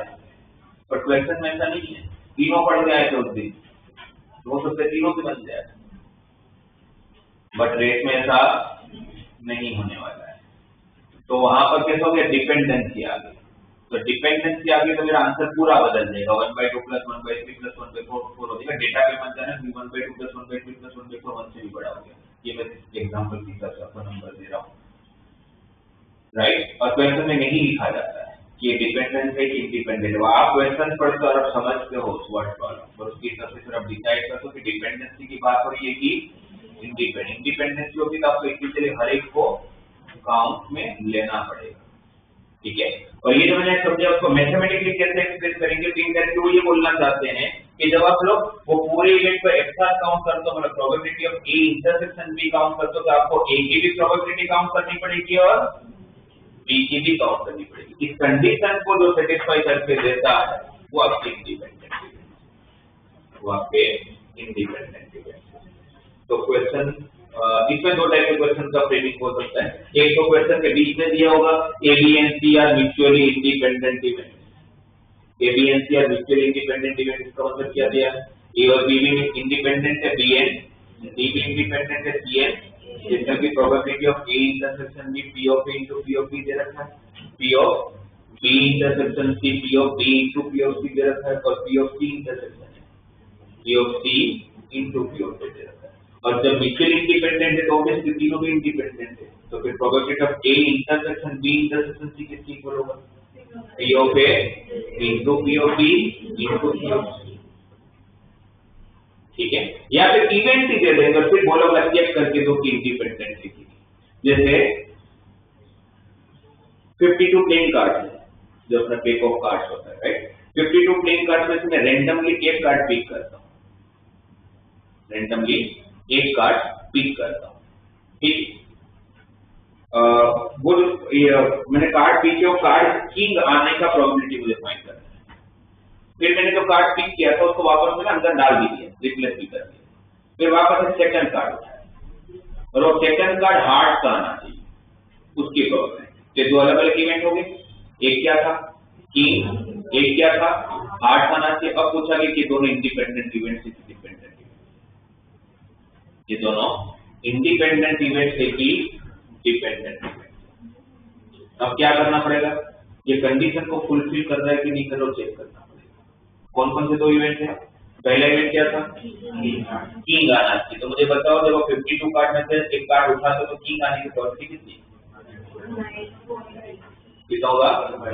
1/13। कैसे? 41/52 C1 41 ही हुआ ना, C1 लिखते नहीं कि वो 41 वाले के 4 में से आपने एक कार्ड उठाया जो किंग का, तो टोटल आउटकम इज 52 C1 और डिवाइड आउटकम इज 4 C1। तो आंसर कितना है? 1/13। दूसरा इवेंट क्या था? हार्ट का आना चाहिए। तो हार्ट का कार्ड आएगा, उसकी प्रोबेबिलिटी 13 हार्ट होते हैं, 52 टोटल होते तो उसकी प्रोबेबिलिटी है ना। सबको ये तो पता है कि भाई 4 सूट्स होते हैं, 2 कलर होते हैं, आइडिया है सबको। अब मुझे क्या चेक करना है, दोनों इंडिपेंडेंट है या नहीं है। तो मैं क्या करूंगा, इसका इंटरसेक्शन की प्रोबेबिलिटी फाइंड करूंगा कि मैं एक कार्ड ही उठा रहा हूं और वो कार्ड मेरा किंग का भी आना चाहिए एंड हार्ट का भी होना चाहिए। तो ऐसा कौन सा किंग होता है जो हार्ट का हो? कितने होते हैं? एक ही होता है ना। हार्ट का किंग कितने होते हैं? एक ही होता है। तो उसके आने की प्रोबेबिलिटी 1/, क्या वही दोनों से मल्टीप्लाई के बराबर है? इस कंडीशन को फुलफिल कर रहा है।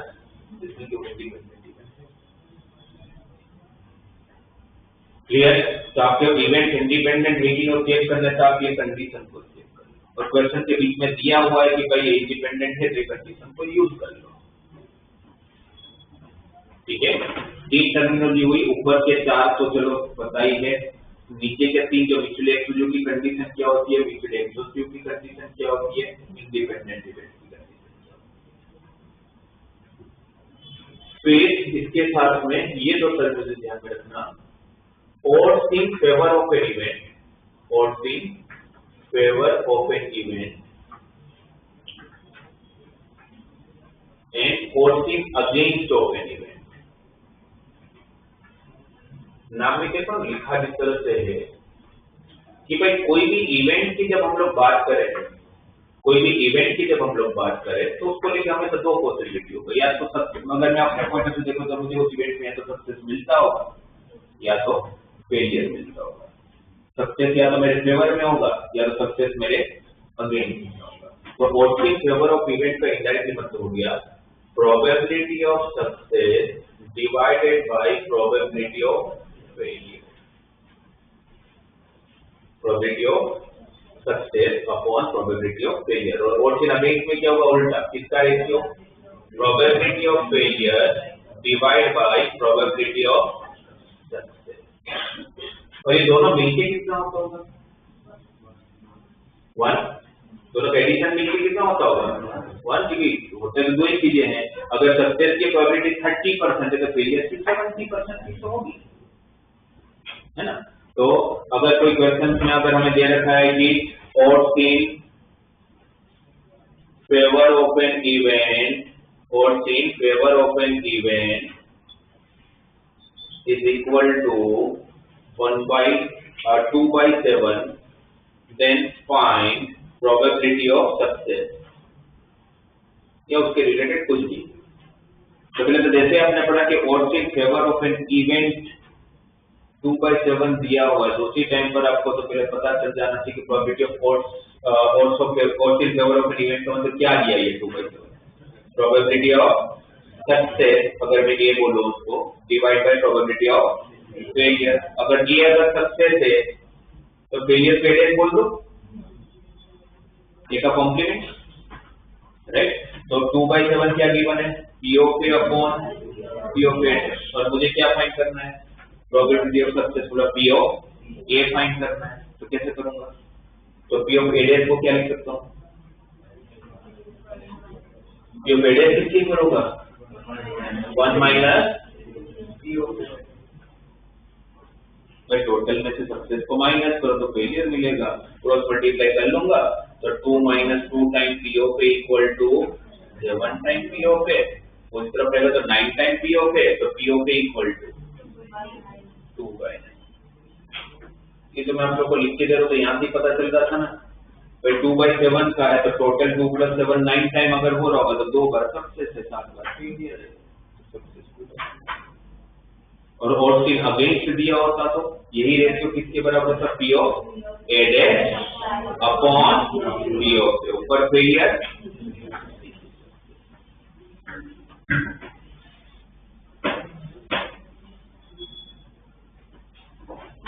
ये 9 अलग अलग टर्मिनोलॉजी है जो आप ध्यान रखिए। और ये फॉर्मूला है, चलो हमने बीच में डिस्कस कर लिया, बस एक बार वापस लिख देता हूँ।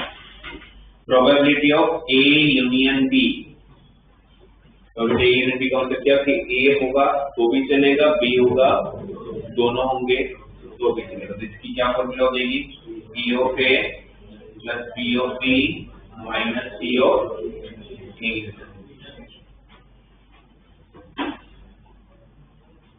जैसे अगर आपको दिया जाए कि अनीता एंड असीमा दो स्टूडेंट है, मैथ की एग्जाम होती है, अनीता उस एग्जाम को क्लियर कर लेगी, उसके प्रोबेबिलिटी 0.30 है, असीमा उस एग्जाम को लिख लेगी। Anita can clear the math examination, probability given 0.30, असीमा उसको क्लियर कर लेगी, उसकी प्रोबेबिलिटी है 0.65, अनीता एंड असीमा दोनों क्लियर कर लेंगे, उसकी प्रोबेबिलिटी है 0.20। और मुझे ये दिया हुआ सारी इन्फॉर्मेशन, फिर आपको बोला जाता है कि प्रोबेबिलिटी फाइंड करके तो दोनों फेल हो जाते हैं, तो उसकी प्रोबेबिलिटी कितनी है, क्या ढूंढना है, जैसे कितना होगा आंसर, पहले दोनों फेल होने की probability.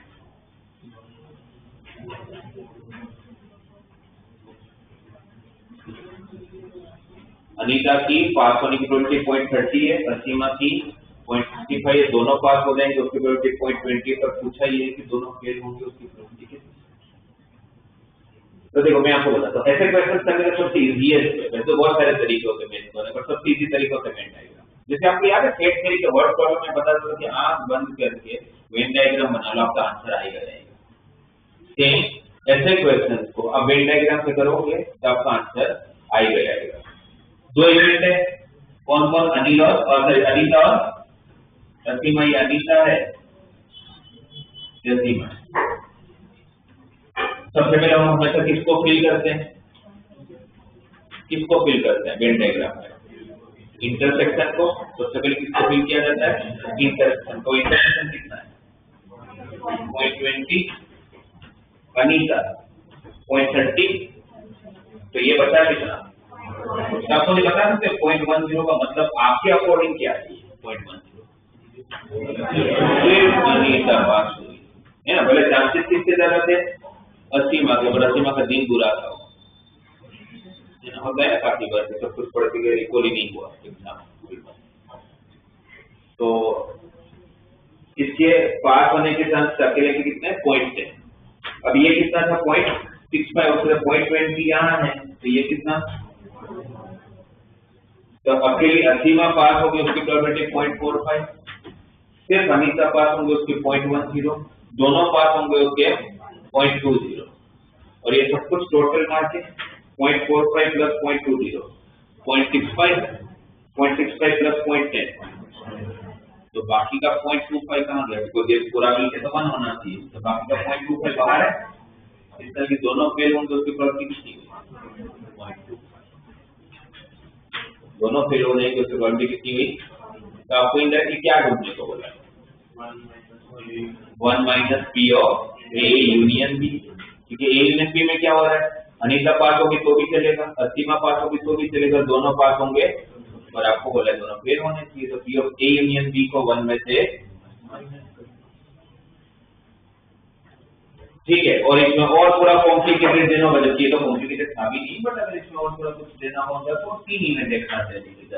P of A union B union C, इसकी क्या फॉर्मूला थी, P of A plus P of B plus P of C minus P of A intersection B minus P of B intersection C minus P of C intersection A plus P of.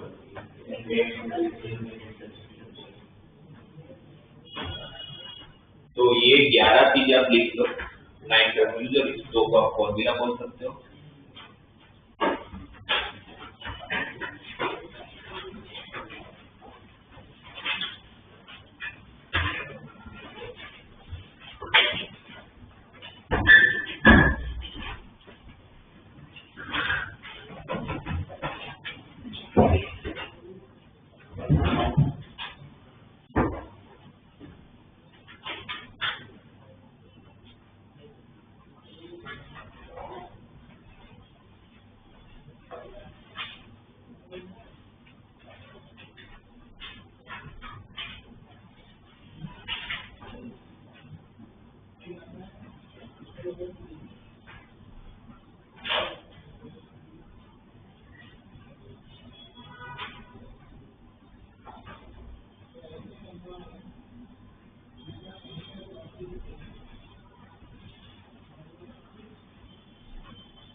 कि आज 2026 का date में mains का first paper था। आज से उनका exam शुरू हुआ तो मेंस का फर्स्ट पेपर आता है 16/9 तो ये जो 6-7 होते हैं वो हमारे लिए दिवाली जैसा होता है। वो हमें क्यूरियस करेगा 3 का पेपर कैसे आएगा। हमारे हाथ में पेपर आ जाता है, मेमोरी बेस्ड पेपर हमारे हाथ में 9 to 12 होता है। एक बजे तक हमें ये पता होता है कि पेपर का ओवरऑल स्ट्रक्चर कैसा है, रिव्यू आ जाता है। अपने बच्चों को बोल दिया होता है मैंने, या हर इंस्टीट्यूट में बोला होता है कि कोई 5 सेक्शन में से 5 क्वेश्चन तो याद कर लेना कि भारत को इस पेपर में हम लोग फिर फटाफट लिखवा देते हैं। तो मेमोरी में थोड़ा सा आइडिया लग जाता है। तो मैथ्स की मैं बात करता हूँ, आज का पेपर में हर बार होता लगता है कि बच्चों को मैथ्स सबसे हार्ड लगता है। इस बार भी लगा। इस बार फिजिक्स कंपेरेटिवली नॉर्मल फिजिक्स जो होता है उससे थोड़ा सा टफ होता है। केमिस्ट्री हर बार की तरह इजी होता है, इस बार इजी था, थोड़ा कैलकुलेटिव था। पर मैथ में इस बार थोड़ा सा वैसा हुआ कि नॉर्मली ऐसा होता है कि हर बार एनालिसिस की तरफ से 11 और 25 क्वेश्चन आते हैं। उसमें 11 के नॉर्मली 13-14 क्वेश्चन होता है, 11 क्वेश्चन 60% 11 का सिलेबस में आता है, 40% 12 के सिलेबस में आता है। क्योंकि सिलेबस बड़ा देखा जाए तो 3 सेक्शन किसके हैं, 11 में ही आपके एक ही सेक्शन तो 12 में। एडवांस में उल्टा हो जाता है क्योंकि एडवांस में कोई कंसेप्ट नहीं है, कंसेप्ट उनको सबसे ज्यादा कहां से मिलता है, कैलकुलस। बट मेंस में नॉर्मली 60-40 करेक्ट होता है। इस बार ऐसा हुआ कि 25 में से 18 क्वेश्चन 11 के सिलेबस में है, और उस 18 में भी 7 क्वेश्चन से कोऑर्डिनेट ज्योमेट्री में, उसमें 4 क्वेश्चन मेरा बोला है मेरी साइबर बोला सर्कल के, इसमें बोलता प्रॉपर्टी की याद कर लोगे तो आपको 7 क्वेश्चन से ठीक बन जाएंगे। नेक्स्ट में वही लोकल वोकल के क्वेश्चन है सबके सब। Direct S one equal to T square के बेस पर question, direct P equal to S one के क्वेश्चन है। तो इस बार पीएमसी का प्रोबेबिलिटी का क्वेश्चन था, प्रोबेबिलिटी बिल्कुल ध्यान नहीं है अभी। पीएमसी का क्वेश्चन तो बताएगा कि आप कैसे करोगे। आपको दिया था कि function is from A to B, function is from A to B. A के अंदर 6 एलिमेंट दिए हुए हैं, 1 2 3 4 5 6, और ये सारे क्वेश्चन हमने क्लास में किए। बोले 18 क्वेश्चन जो आए थे 11 के, उसमें एक भी ऐसा क्वेश्चन नहीं है स्टैटिस्टिक्स के क्वेश्चन छोड़ के कुछ पढ़ाया नहीं तक मैंने, उसको छोड़ के बाकी क्वेश्चन ना बने, सब हुआ है डिस्कस क्लास कोई ना कोई तरीके से। क्वेश्चन क्या था, ए टू बी। मुझे बोला था स्ट्रिक्टली इंक्रीजिंग फंक्शंस बनाने। स्ट्रिक्टली इंक्रीजिंग तो समझते हो ना,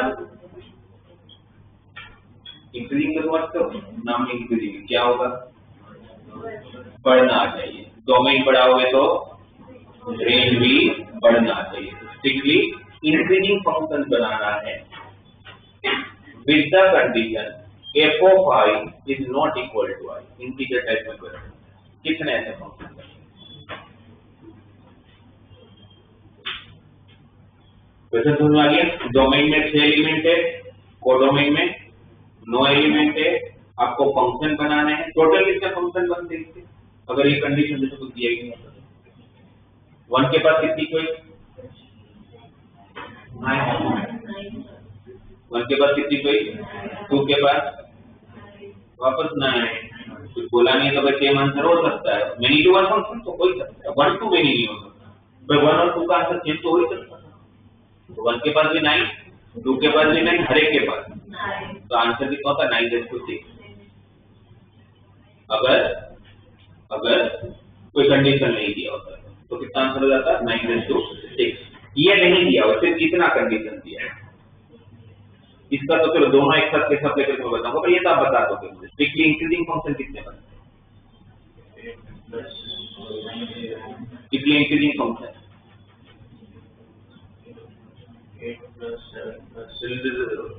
3 की गलत है, एक बोला वही समझ गया, 3 की गलत है। स्ट्रिक्टली इंक्रीजिंग फंक्शन बनाना है। स्ट्रिक्टली इंक्रीजिंग का मतलब क्या है, डोमेन बढ़ाओगे तो रेंज बढ़ना चाहिए। 1 का जो आंसर होगा उसका आंसर उसका 2 का आंसर उससे बड़ा होना चाहिए, 3 का आंसर उससे बड़ा, यही मतलब है स्ट्रिक्टली इंक्रीजिंग का। तो बताओ क्या होगा, ये कंडीशन नहीं है।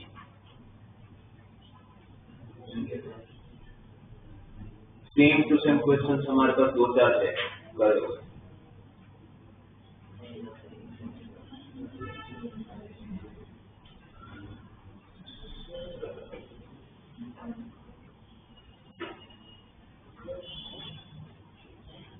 उनके पास 4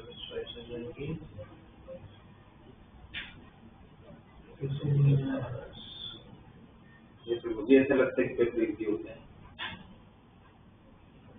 भाई। तुम्हारे पास गधे हो तुम लोग यार। कितने यहाँ पर एलिमेंट, तो सामने भी कितने चाहिए? अब 6 ही चाहिए, क्योंकि अब सेम तो हो नहीं सकता क्योंकि उसकी 3 इंक्रीजिंग है। तो आपको यहाँ से 6 चाहिए, इसका 9 में से 6 सिलेक्ट करोगे, उसको अरेंज नहीं कर सकता।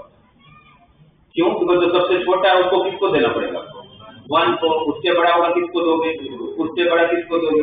तो आपके पास सिर्फ सिलेक्शन की चॉइस है, अरेंजमेंट की चॉइस ही नहीं है। तो इसके जितने का आंसर बताना होता तो क्या लिख के आता?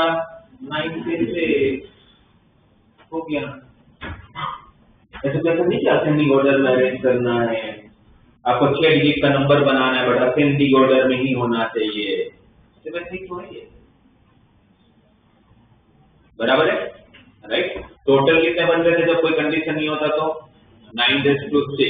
जब ये कंडीशन आ गया तो आंसर कितना हो गया? 9:6। अब दूसरा कंडीशन जोड़ दिया, ये थोड़ा सा सोचने वाला हो जाएगा।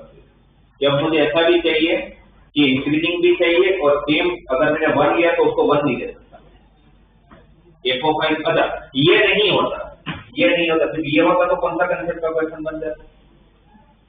ये वाला हटा दो, सिर्फ ये वाला हटा दो,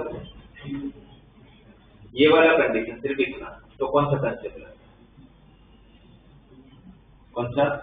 1 को 1 नहीं देना है, 2 को 2 नहीं देना है, रीअरेंजमेंट। तो फिर कौन सा कंसेप्ट लगा लेता? रीअरेंजमेंट का कंसेप्ट लगा लेता। उसकी डायरेक्टली शॉर्ट कर दिया हुआ था, बट उन्होंने दोनों को साथ में जोड़ दिया। तो फिर मेरी सब इसमें केसेस बनाने पड़ेंगे। 1 को क्या नहीं दे सकता? चाह के भी 1 नहीं दे सकता। तो मैं ये चल रहा हूँ कि मैं 1 को 2 दे रहा हूँ। 1 को मैंने क्या दे दिया? 2 दे दिया। तब यहाँ पर कितने बचे? 5। और 1 को 2 दे दे तो पीछे तो आप जा नहीं सकते क्योंकि स्ट्रिक्टली इंक्रीजिंग है, तो आगे ही जाना पड़ेगा। और आगे कितने गए? 7। उसमें आपको कितने चाहिए? 5। अरेंज नहीं कर सकते। 75, क्योंकि अरेंजमेंट नहीं होना, लेकिन जो सबसे छोटा होगा वही आपको 2 को देना पड़ेगा, है ना, राइट। आप लोग सर ऐसा कभी हुआ कि 5 मैंने सिलेक्ट किया और सेम टू सेम देना पड़ा? ऐसा कभी नहीं होगा क्योंकि इससे ज्यादा ऑब्जेक्ट है ना यहाँ पर। अगर साथ में कोई भी 5 लिया तो जो सबसे छोटा होगा किसको दे दोगे? 2 को। उससे बड़ा 3 को दे दोगे। तो अगर मैं 1 को 2 दे रहा हूं तो 7 3 5। तो काफी बच्चे भी बोलते हैं कि sir f(5) not equal to i4। इसको डायरेक्ट हम 96 नहीं बोल सकते। 9 में से 6 लेता हूं, जो सबसे छोटा होगा 1 को दे दूंगा और सबसे छोटा ही 1 हुआ तो 1 को 1 ही देना पड़ेगा, और वो हो नहीं सकता। इसलिए आप डायरेक्टली 96, इसलिए मैं 1 की कंडीशन बना दे रहा हूँ कि 1 में 1 को नहीं दे सकता, 2 को तो दे सकता था। फिर 1 किसको दे सकता था? 3 को। अगर 1 3 को देता तो कितने केस होते? 1 2 3 4 5 6 में से मुझे 5 को सिलेक्ट करना पड़ता। 6 में से जो सबसे छोटा हो 2 को दूंगा, उससे बड़ा 3 को दूंगा, तो प्लस 65। फिर और एक केस बन सकता, देखो 4। तो यहाँ पर कितने बचे? 5 और सामने भी कितने? तो प्लस 5। फिर f(1) 5 नहीं दे सकते क्योंकि f(1) को 5 दे तो सामने 4 ही बचते, फिर सामने 5 को देते कैसे? यही तीन हो सकता है। 75 और 72 सेम होता है। 72 का आंसर 21। 65 और 61 सेम होता है 6। 5 6 और 1 तो 20। तो कितने फंक्शन बनेंगे? 28। तो मैं इससे भी आपको इसलिए बता रहा था आज का, क्योंकि आप लोगों में से काफी लोगों ने 11th को बहुत लाइटली लिया है। पहले तो बताता रहा था पर सुना नहीं आप लोगों ने। मैं आपको बता रहा था क्योंकि एक्चुअली एग्जाम में ऐसा हुआ कि 11th को अगर आपने लाइटली लिया है, काफी लोगों ने लिया ही है, 12th में रिजल्ट देख लेंगे। तो 12th में कितना देखोगे? इसलिए अभी जो भी थोड़ा टाइम है उसको सीरियसली कर लो। तो ये सारी टर्मिनोलॉजी मैंने बताया, 11 चीजें हुई आपके पास, राइट।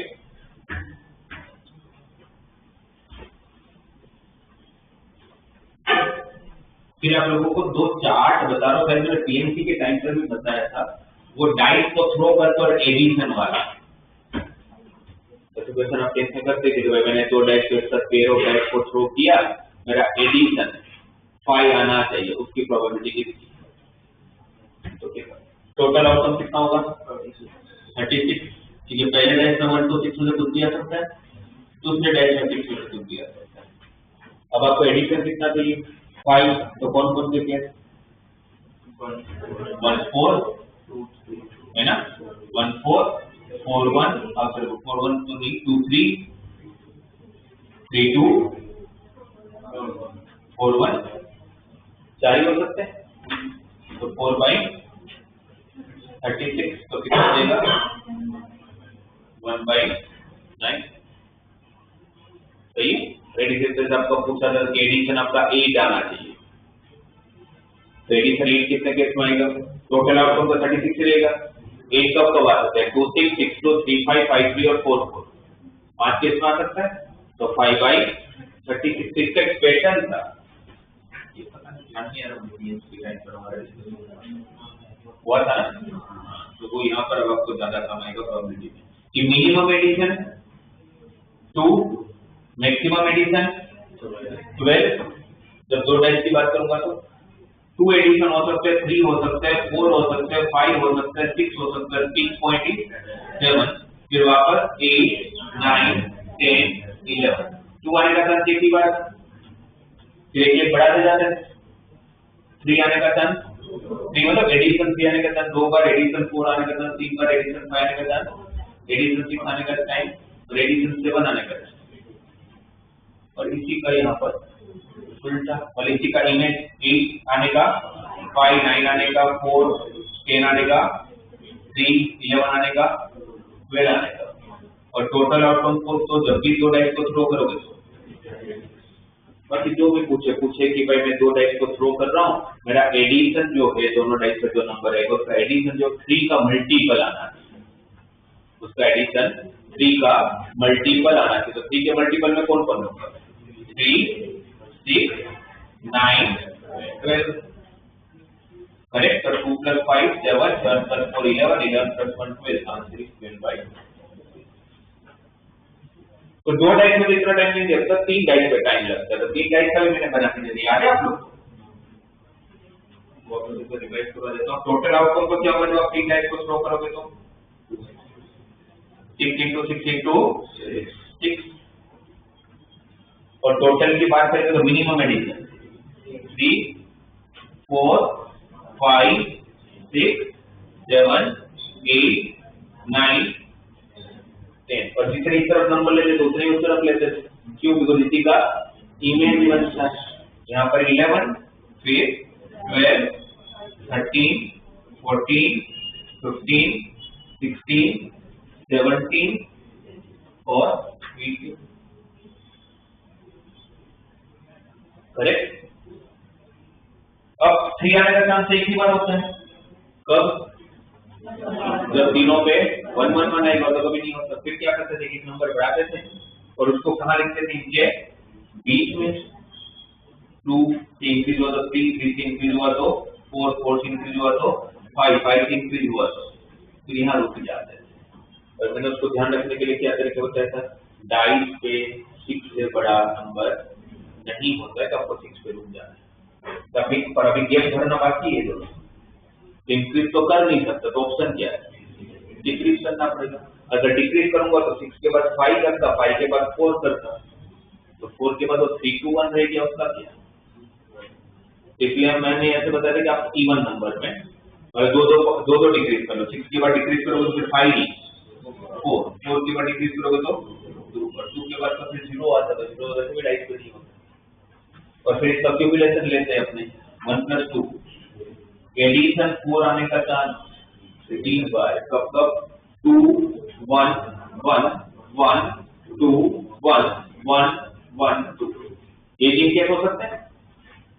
3 + 3 एडिशन 5 आने का चांस 6 टाइम, 6 + 4 एडिशन 6 आने का चांस 10 टाइम, 10 + 5 15 + 6 21 + 4 25 + 2 मैक्सिमम चांसेस यहाँ मिलता है जब आपको एडिशन 10 चाहिए होता है, वो आपका पीक पॉइंट है। और फिर उसी का यहाँ पर उल्टा 11 आने का 27 टाइम 12 का 25, फिर 13 एडिशन का 21, 14 एडिशन का 15, 10, 6, 3 और 1। करेक्ट। और फिर जो भी पूछा जाए कि भाई 3 टाइप को साइन करने से क्लोज कर दो, आपका एडिशन 15 या 15 से ज्यादा होना चाहिए, तो 15 या 15 से ज्यादा होना चाहिए, तो 10 + 6 16 + 3 19, 19 + 1 20, 20 मेरा क्या बनेगा 3Z।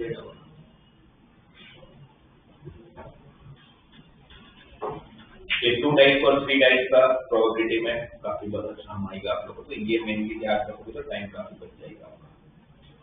और ये पीएमसी के जरूर डिस्कस कर सकते हैं एक बार।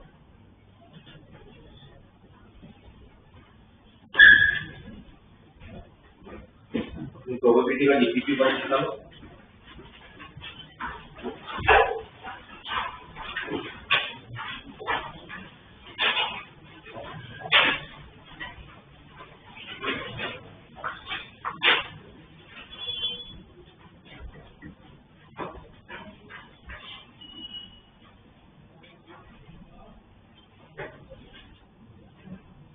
थर्ड क्वेश्चन है, कैसे करोगे बताते जाओ।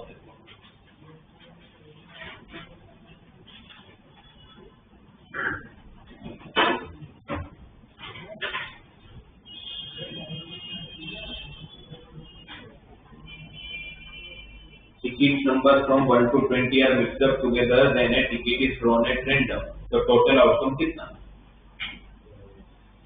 कितने टिकट है?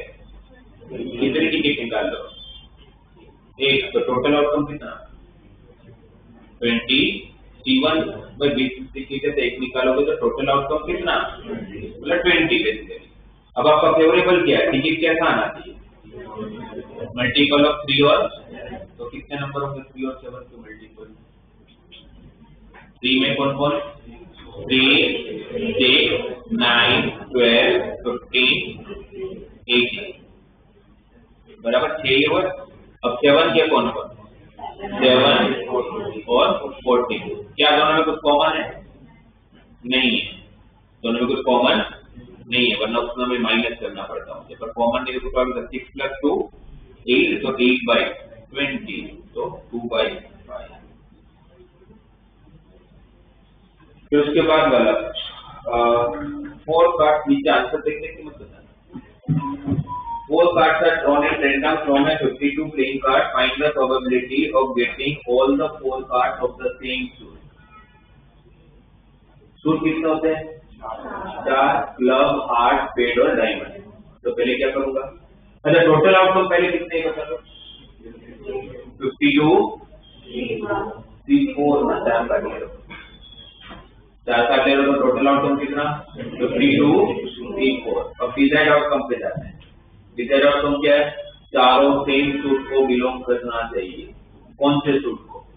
तो पहले सूट सिलेक्ट कर लेते हैं। तो 41 जो भी सूट सिलेक्ट किया उसको कितने काटो?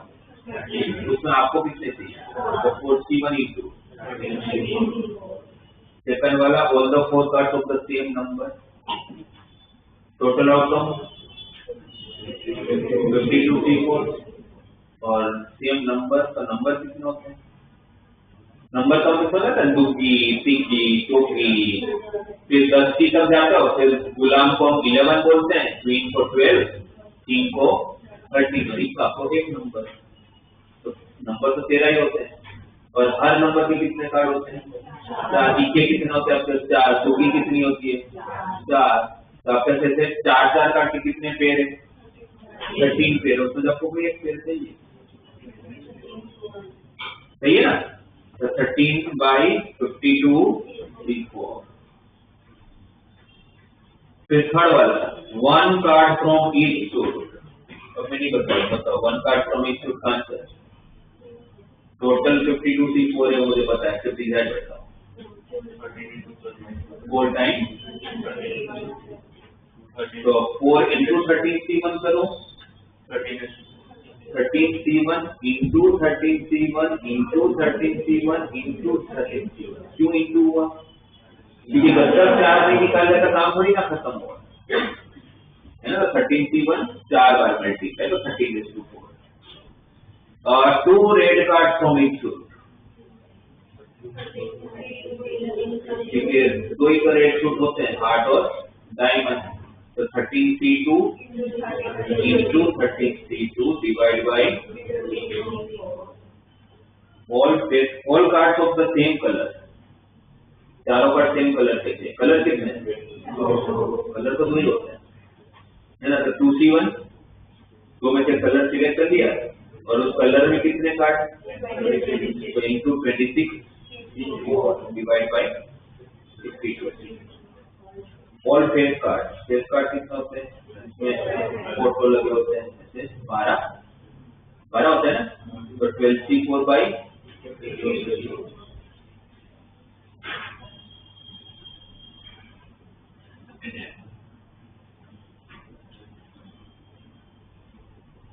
7 वाला बताओ।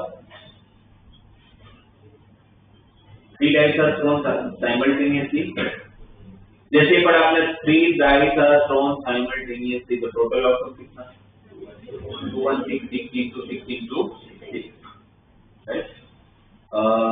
डिसाइड आउटकम क्या दिया, all of them for the, तो डिसाइड कितना, सबके ऊपर सेम नंबर आना चाहिए, ठीक, तो फिर बनेंगे 1 1 1 2 2 2 3 3 3 4 4 4 5 5 5 और 6/21, तो 1/32।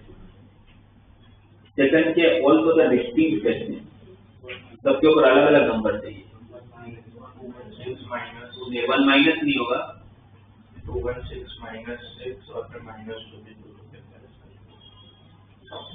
तो इतना क्या कॉम्प्लिकेटेड करना, टोटल आउटकम कितना 216, सबके ऊपर अलग अलग अगर नंबर आना चाहिए, तो फिर पहले टाइप के पास कितनी क्विक डिसाइड, 6, दूसरे के पास 5, क्योंकि जो नंबर आ गया पहले में दूसरे में नहीं आ सकता, तीसरे के पास, तो 6 into 5 into 4 divided by 216, ये 1 माइनस फर्स्ट वाला केस नहीं होगा, ध्यान से लग रहा है, ऐसे ही लग रहा है कि 1 माइनस फर्स्ट वाला केस होना चाहिए, नहीं ना, क्योंकि उसके अंदर देखो कि 2 भी तो सेम आ सकते थे, इसमें ऐसा है कि तीनों अलग होने चाहिए, फिर 2 of them show the same pair, 3 dice को थ्रो किया, किसी 2 पे सेम नंबर होना चाहिए, तो कैसे करें, तो सीधी तरीका सोचने का, क्योंकि लॉजिक के तो बहुत सारे तरीके हो सकते हैं, 2 पे सेम फेस होना चाहिए, कौन से 2 पे, तो मैं पहले 2 सिलेक्ट कर लेता हूँ,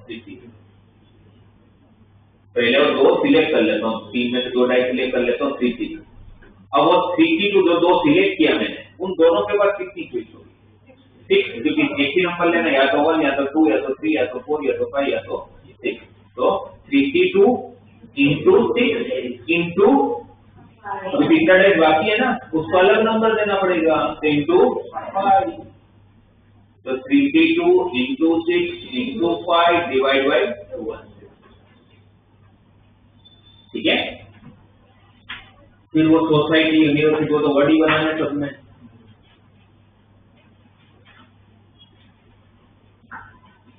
टेंथ वाला कैसे करोगे, वैसे तो पूरा पीएनसी है टेंथ तो, पर फिर भी एक बार याद तो कराओ,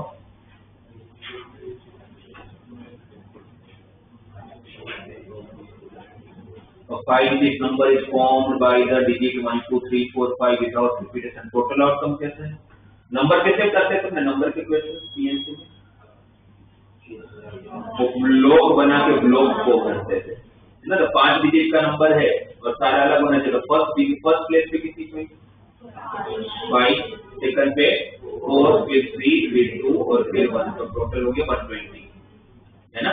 डिसाइड में number should be divisible by 4 से डिविजिबिलिटी कंडीशन क्या थी, लास्ट के 2 प्लेस पे जो नंबर होगा वो किससे डिविजिबल होना चाहिए, तो लास्ट के 2 प्लेस पे कौन कौन भरोगा, 12 भर सकता हूँ, 24, फिर 32 और 15, 54 से डिविजिबल होता है 52, तो 12 24, 32 और तो लास्ट दो केस को भरने के लिए 4 हुई। लास्ट दो केस को भरने के लिए कौन कौन सी 4 हुई? 12, 24, 32 और 52। तो लास्ट दो केस भर लिए। कितने नंबर चलेंगे आपके पास? दो। अब कितने प्लेस बाकी है भरने? और नंबर भी कितने बाकी है? तो उसके लिए 3 into 2 into 1 या 3 फैक्टोरियल बोल दो। तो 6 into 4 24, 24 by 120 तो 1/5। 12th वाला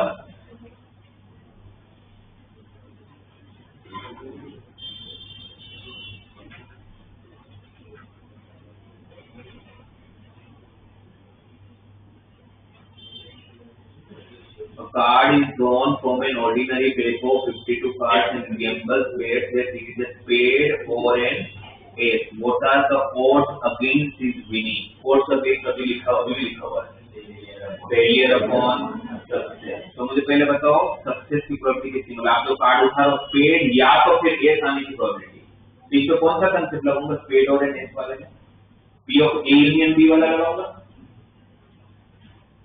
यूनियन को तो और ही तो होता है। तो probability of spade plus probability of ace minus probability of spade intersection है। स्पेड की प्रोबेबिलिटी 13/52, एस की प्रोबेबिलिटी 4 एस वाले इसका आने की प्रोबेबिलिटी 4/52 माइनस 8 का मतलब स्पेड का एस होने की प्रोबेबिलिटी। एक ही होता है स्पेड के साथ एक ही होता है। तो 13/52 प्लस 4/52 माइनस 1/52 तो 16/52 16/52 ना। 16/52 मतलब कितना? 4/30 भाई 16/52 आया सबको समझ में। स्पेड कितने होते हैं? 13। एस कितने होते हैं? 4। तो 13 और 4 कितने हो गए? 17। तो एस दोनों में काउंट किया आपने, एक बार माइनस भी तो करोगे। तो 16/52 तो कितना हुआ? 4/। सक्सेस की प्रोबेबिलिटी 4/13 है तो फेलियर की 1 माइनस 4/13 तो कितना होगा? 9/13। और आपको फेलियर बाय सक्सेस चाहिए तो 9/13 by 4/13 तो answer is 9/4।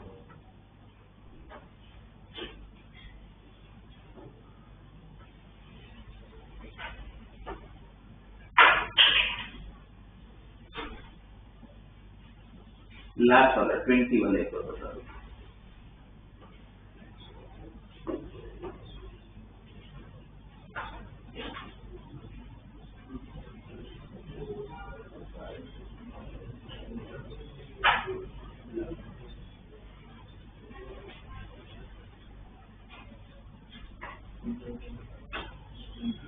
A dice is thrown twice. What is the probability that at least one of the two throws come up with the number 4?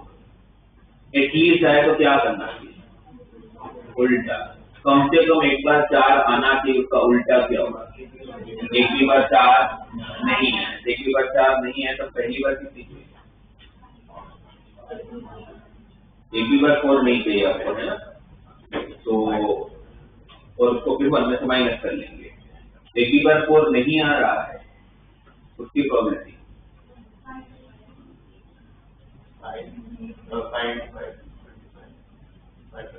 पहली बार क्या चॉइस होगी? 4 नहीं आ रहा है मतलब कितनी आंसर प्रोबेबिलिटी क्या होगा? 5/6। और दूसरे बार भी 5/6 into 5/6 तो ये आपको नहीं चाहिए तो 1 में से तो 1 minus 25 ऐसे ठीक है। एटलीस्ट नेवर इन सब क्या करो? उल्टा करके टोटल में से माइनस करो।